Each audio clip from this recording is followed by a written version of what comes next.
On my end, I have Mr. Mike Means. He's on the line as well. Well, good afternoon, everybody.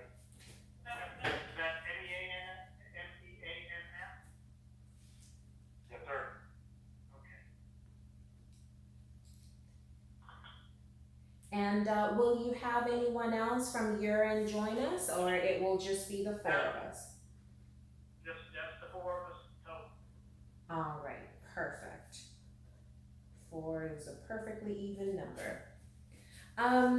Do you have any questions for me before I get started? No, glanced over the, program, the 3 or 4 pages, and, no, let's go ahead and, get started. Okay, perfect. So what I will do, I'm going to do a very brief overview for you of the grant program, and then I'll go through what will be needed for our grant application package.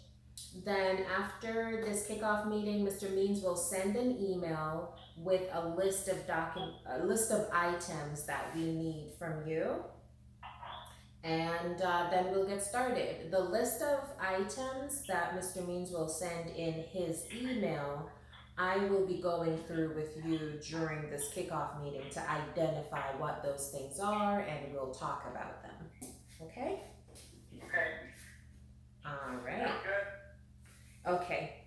So, the purpose of this meeting is for us to have the kickoff for the Housing Related Hazards Capital Fund Program Grant. HUD has the grant due date as May the 25th, 2020. And HUD says that the estimated project start date will be September 1st, 2021. I will have you as the point of contact and Claudette as the secondary point of contact. I'll continue to CC everyone. I'll continue to CC Claudette and Mr. Means as well. That's fine. Okay, perfect.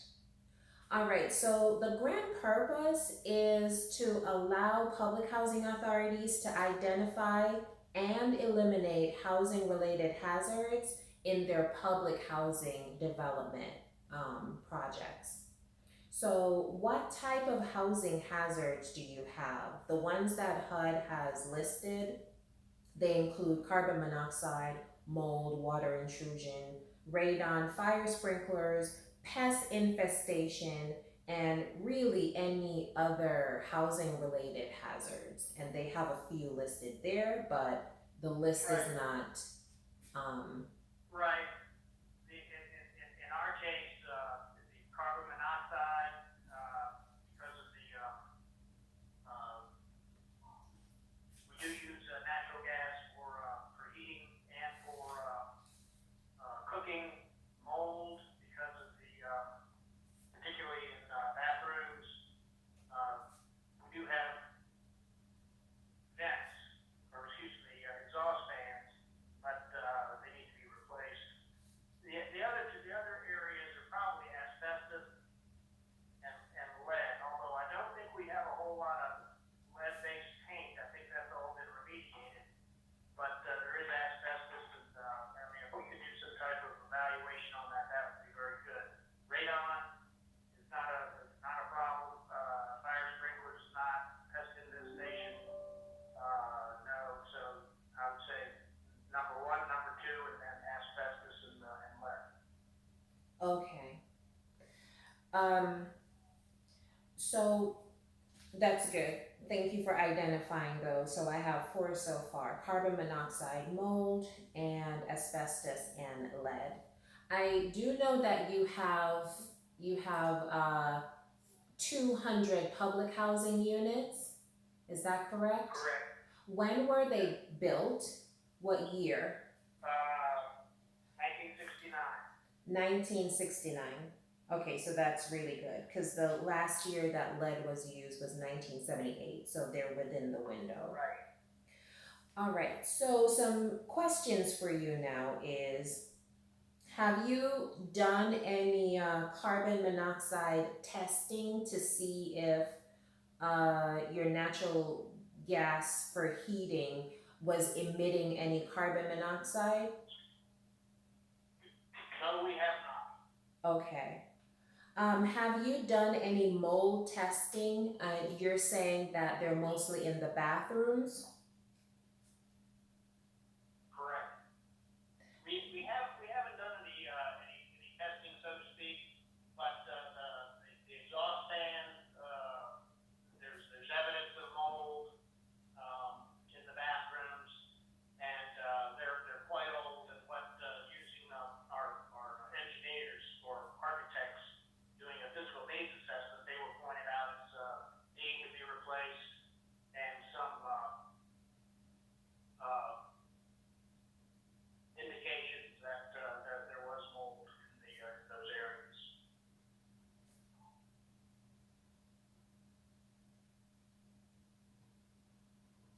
And I was going to ask, well, we talked with the engineers, and they've got, I think they can provide some good information on justifying these improvements.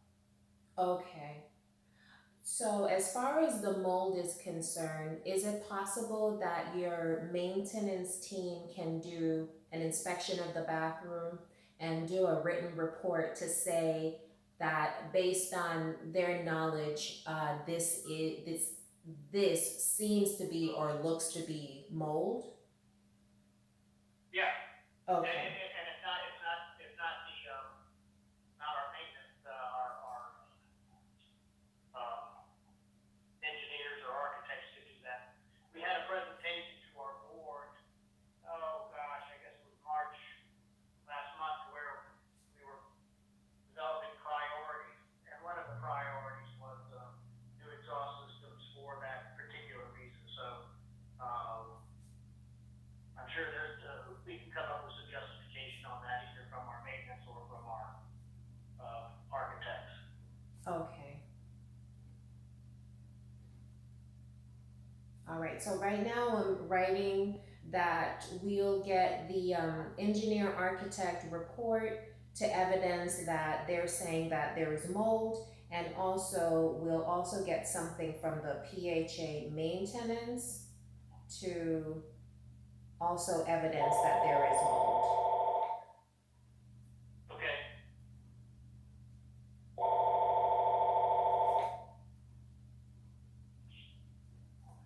Okay. Um, Asbestos. How can we evidence that you do have asbestos? We last April, we had a major fire in one of our units, and in order to uh, renovate the unit, there was we had to pretty much gut the inside, had to have a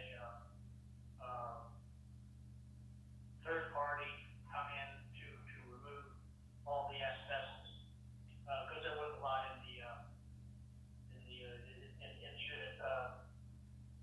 Really take it down to the studs and to the flooring. Okay. So there, Do you the have problem with the any? asbestos, of course, is the cost of removing it. And I think there's ways you can work with existing asbestos without removing it, because the cost of removing it, um, is around $12,000 to $15,000 a unit. You look at 200 units, and that's just expensive. Yes. And most of the asbestos, as I understand, is in liquid is used to seal between the sheetrock boards. Not necessarily the sheetrock itself, but and there's a term for it, and I can't think of it right now. But the paper and the um, glue that goes to line the sheetrock. Okay. What? And we've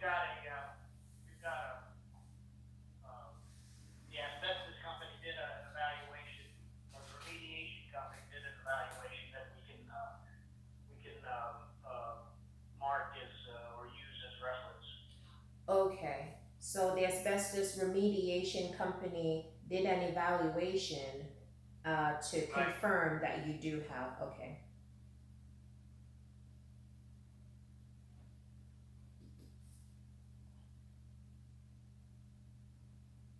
perfect. Okay. Do you have any lead testing report? Have you done any lead-based paint testing ever at the housing authority or even Yeah, before? before, back in the sixties we did, and I guess it was one of the earlier reports, and it says that we don't have it. We renovated our administrative building in 2019, and we did asbestos tests, and we also did, and that's another asbestos test, but we can provide. And we also did a lead test for the administrative building. There was asbestos, there was no lead. There was no lead. Okay. Um, But we like, if we could, we like to, the testing and the reporting is so much better now. At least to get, if we can, and if it makes any sense to include it, just to get that done, so we can get that behind us. I think from a lead standpoint, we're in pretty good shape. okay. All right. I think we should definitely include it. Uh, the grant is for you to identify and eliminate, so you Correct. don't necessarily need to have proof of these things because the Okay. funding is for you to test for these things so that you can identify that you do have them. So we won't really have any evidence of lead. Okay. All right, no problem. So do you have any resident complaints about any of these hazards? Not lately. Not lately. When you're talking about either mold or carbon Yes. monoxide. No, we don't. Our residents are in fairly good shape, and what we are satisfied with where they are. Most of our issues come from HUD's requirements to test, to be inspected, and to try to keep ahead of the curve of for mold, mildew. The state requires us to have carbon monoxide and things like that. So we're not overflowing with complaints. Okay. Do you have a written evidence of HUD requesting that you do these testing, and also do you have the written request from the state? Well, we can get the one. North Carolina requires carbon monoxide in multifamily units. I'll have to get that, and we can get that with our architects. Okay.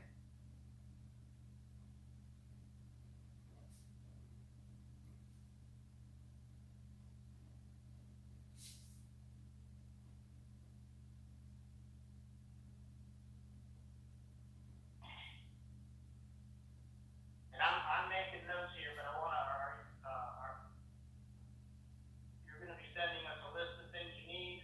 Absolutely. So after this kickoff, Okay. Mr. Means will be sending a list of items that I'm talking to you about now. So Okay. the evidence of the hazards as we're speaking about them now. So I have engineer architect report showing evidence stating that they believe mold is in the bathrooms. Also, the PHA maintenance report stating that they identify mold being in the bathroom. The asbestos remediation company report saying that they have evidence of asbestos in the units. We don't have anything for lead, but that's okay. then the state is requesting that you do carbon monoxide testing and also have carbon monoxide detectors, which could be hardwired or battery operated detectors. So Correct. we'll talk about that later, which you would want. And then also HUD's request for you to test and have detectors for carbon monoxide. Correct. Okay. All right. Um, so that will be the evidence of proof that you have for these hazards. Line item 6, HUD has $20 million for this program. HUD says that any one applicant can request a minimum of 10,000 to a maximum of 4 million to resolve their hazard issues. They have some estimates here about what they think the resolution cost would be. So for mold, it's up to 5,000. Carbon monoxide, they don't have anything. Pest infestation, they don't. Radon, it's up to 500 per unit. Fall injury, it's up to 100 per unit. They don't have anything for lead or asbestos. So we will have to just come up with our own figures. The period. Well, in the fiscal needs assessment that has been, well, we've been working on for several months, the architects do have estimates on, for example, the exhaust fans, the carbon monoxide or fire detectors. So we should be able to come up with some accurate numbers on that once I get with them. Okay, all right. And generally, I've talked, I sent them a copy of the, NOFA, identified locations they need to look at. I was gonna have them on the call, but she said, no, let's hold off on that, which is fine, I understand that. And I'll get with them later this week on our discussion. Okay, okay. All right, so I'll add P&A report to our evidence. Yes. Okay, line item 7 is the period of performance. So HUD has the project start date as September the 1st, 2021, and the project estimated project end date is September the 1st, 2025. So it's basically a 48-month program period with 4 12-month budget periods. So HUD says that Right. they will give you the first 24 months to obligate at least 90% of your grant award, and then the next 24 months for you to fully expend. But these are just limitations on the time frame. You can do it as quickly as you want, so you don't have to use the entire 4 years. You can do it in 1 year, you can do it in 6 months if you choose. Yeah, this is the same time period they have for your capital fund, each annual obligation of the capital fund. Yeah, we would hope to get it done a lot quicker than 4 years. Yes, I can imagine. Yeah. Eligible applicants are public housing authorities, and that also includes moving to work and troubled public housing authorities, as well as the development that are eligible for this funding would be non-RAD developments. So, is your Right. development non-RAD? Yes. Okay. Have you signed a CHAP agreement for any of your developments? Okay, great, No. great. So ineligible applicants are any applicant type that is not a public housing development. Say that again? So ineligible applicants are any type of applicant type that is not public housing, because only public housing authorities are eligible for this grant program. So if you're not a public housing authority, you're not eligible. We're eligible. Mm-hmm. Line item 10 are eligible activities. So HUD states that this funding is only for capital fund activities for the housing hazards, and only hard costs to identify and resolve the housing hazards, which also includes relocation of the residents if you need to relocate them, if the activity is so great that you need to relocate them out of the units. Number 2 in line item 10, no cap properties. I'm sorry, CHAP properties, which you have to Right. sign your CHAP agreement before you convert to RAD. And they also say no planned demolition. So the properties that you have chosen cannot be planned for demolition in your 5-year action plan. That's correct. So my question to you is, are any of these properties, are they planned for demolition in your 5-year action plan? No. No. Okay, so that's perfect. All right. So that's basically my grand overview for you, just talking about the basics of the grant program. Do you have any questions for me so far? No.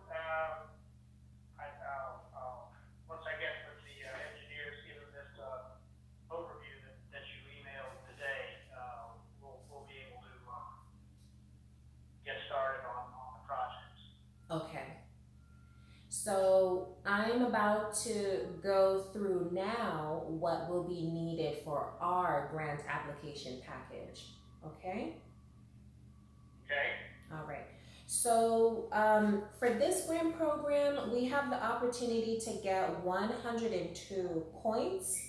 And of course, the applications with the most points will win the grant. This is a competitive grant program. So the goal is to get as many points as possible. Are you registered on grants.gov? I don't know. We don't do a whole lot of grants, so I'm not sure about that. We certainly can be. All right. So in line item 13, I want you to give this number a call Okay. to confirm if you're registered, and if you're not registered, to start the process of getting registered.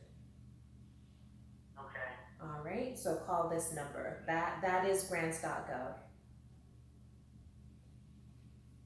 Okay. Mr. Means will be in his email. One of the first things he'll request from you is your grants.gov username and password. Okay? Okay. All right. Do you have, I'm pretty sure you have a DUNS number. Yes. Okay. Do you have a SAMS username and password, a SAMS account? We do. Okay, perfect. Then there will be no issues for you to get registered at grants.gov if you're not already. Okay. Line item 16 is the SF 424 that we will complete for you. Mr. Means will ask for your tax ID. Okay. Line item 17, the SFLLL, we will complete for you. Likewise, the HUD 2880, we will complete that for you. Likewise, the HUD 50075.1, we will complete that for you. Rating factor 1 hazard type, we will complete that. We just spoke about it. Rating factor 1 hazard evaluation, we will accumulate the evidence of your evaluation. Rating factor 2, the need narrative, we will complete that as well. Rating factor 3, which is soundness of approach and cost estimate. Do you believe that the work that you will have to do to resolve the housing hazards, that you will need to relocate your residents out of their units? I hope not. I think with if you're looking at exhaust systems or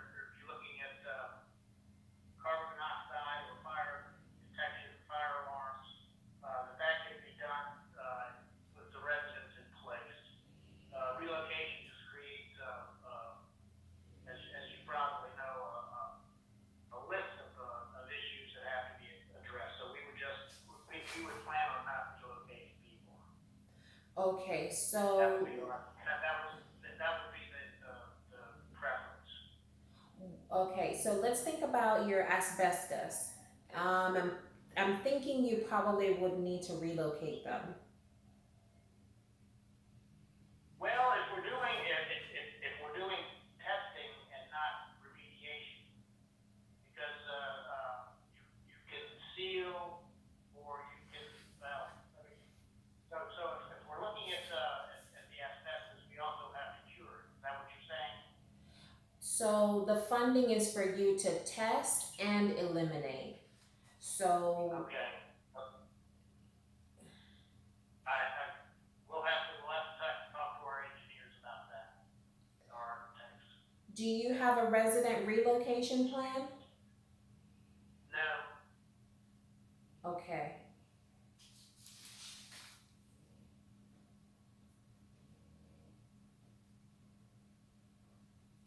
Do you have any, I do know that you have the PNA, which will show the estimate. Do you have any yeah. other third-party contractor estimates? Um, like for instance, the asbestos, because you were quoting 10,000 to 15,000 per unit. Do you have a Yeah, cost estimate from them? yes, yes, we do from our burn unit. Okay.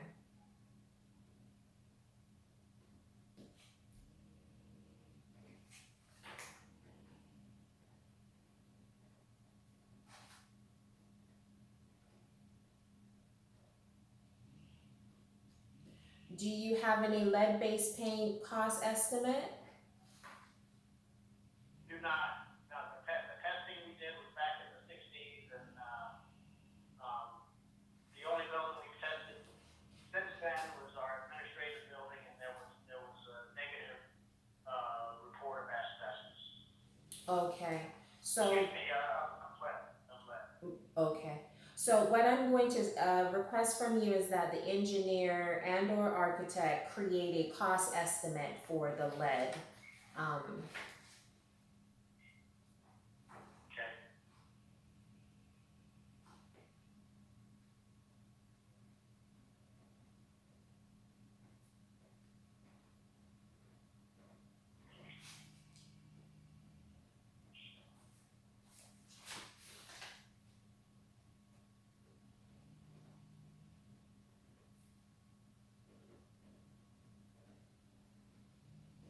what are your thoughts about the carbon monoxide? Were you thinking battery operated or were you thinking hardwired?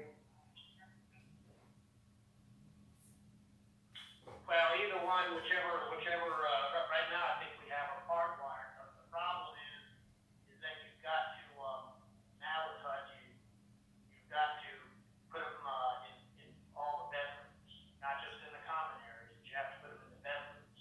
So we would, well, the perfect world would be to have them hardwired with battery backup. Um, and how that would come about, I'm not sure. The batteries, they say now, last multiple years. You shouldn't have a problem with people, taking the batteries and using them for something else. But, we would probably prefer, and I'll have to verify this with the, architect's hardwiring with battery backup. Okay. Is this also in the PNA or would we need to Yes, request? no, Uh, that was something that they included in there. We might have to refine it a little bit, but no, that was in there. Okay, so we'll be able to get the cost estimate for the carbon monoxide detectors hardwired Right. from the PNA. Okay, perfect. Perfect.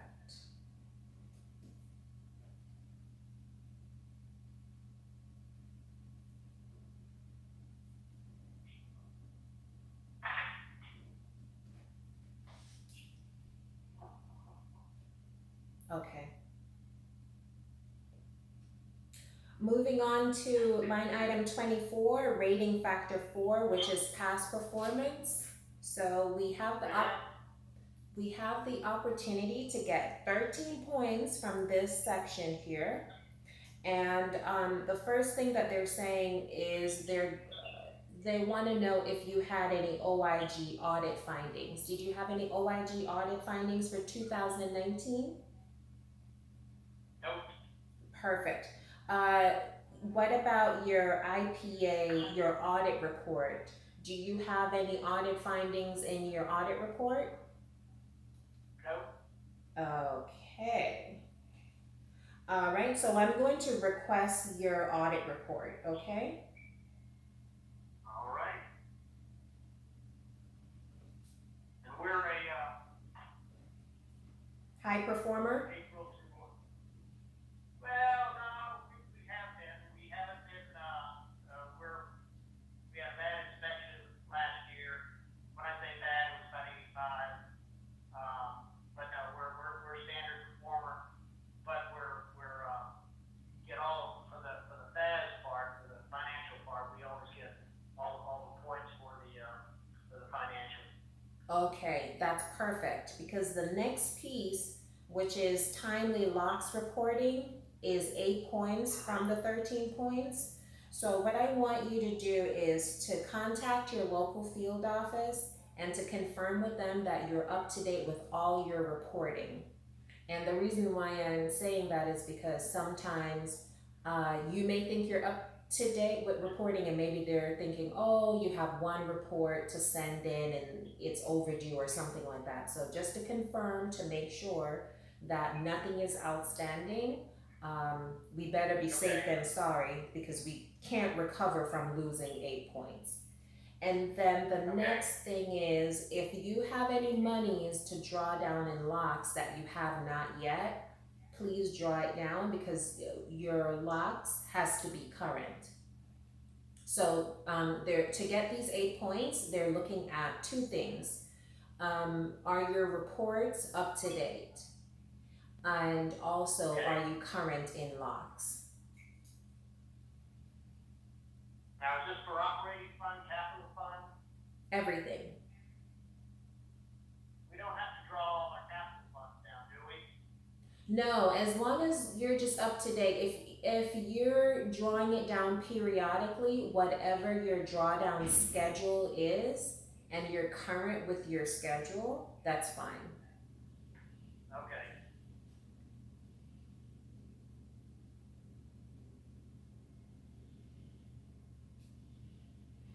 Line item 29 is the opportunity for us to get 2 bonus points. So can you confirm if any of your public housing properties, if they're in an opportunity zone? Not that I know of, no. Oh, wow. All right. Are any of your properties in a promise zone? No. All right. Are you partnered with a historically black college or university? No. Well, we have to get these bonus points, so you have to be one of these things. Oh, I really? Oh, really? You really? Well, that's not too good. Yeah. So what I'm gonna do is because I'm pretty sure you're either in an opportunity zone or close to it. So I'm going to have Mr. Means research that for you. So one of the things that we're going to do is to get the addresses for your public housing developments, and we'll do some research. Okay. Okay. All right. All right. Moving on. Do you have a Section 3 program? Yes. Okay, so these questions here, 1 through 7, we're going to ask these questions of you in an email. So, like for instance, line item number 7 says, what is the contact information for the staff person who is responsible for your Section 3 program? So, not really difficult questions. Number 1 says, what's the types and amounts of employment, training, or contracting opportunity do you think will be generated as a result of the grant activities? So will you be hiring Section 3 businesses? Are you going to extend some opportunity to your residents because of this grant funding? So basically, you're just planning, so you can tell them what your plans are. If you say, for instance, you do request the full 4 million and you have all this work to do and you have to hire contractors, what do you think you can create for the residents so that they can benefit? And what do you think you'll do for any Section 3 businesses, so that they can also benefit? Okay? Okay, right. All So right. we'll be putting that together. Yes, yes. Okay, so that's basically the end of the kickoff meeting. So I'm going to recap for you what Mr. Means will have in his email for you, okay? So he will request the grants.gov username and password. You're going to call the number in line item 13 to confirm if you are registered, and if not, to get registered and to get your username and password. Mr. Means will also ask for your tax ID. Okay,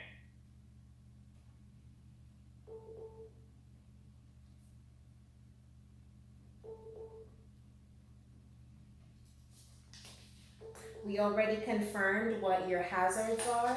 So the evidence of the hazards will be the engineer architect report. We'll also do a PHA maintenance report to evidence mold. We'll have the asbestos remediation company report to evidence asbestos. We don't have proof of lead, but the property was built in 1969. So if it has never been renovated, it definitely has lead.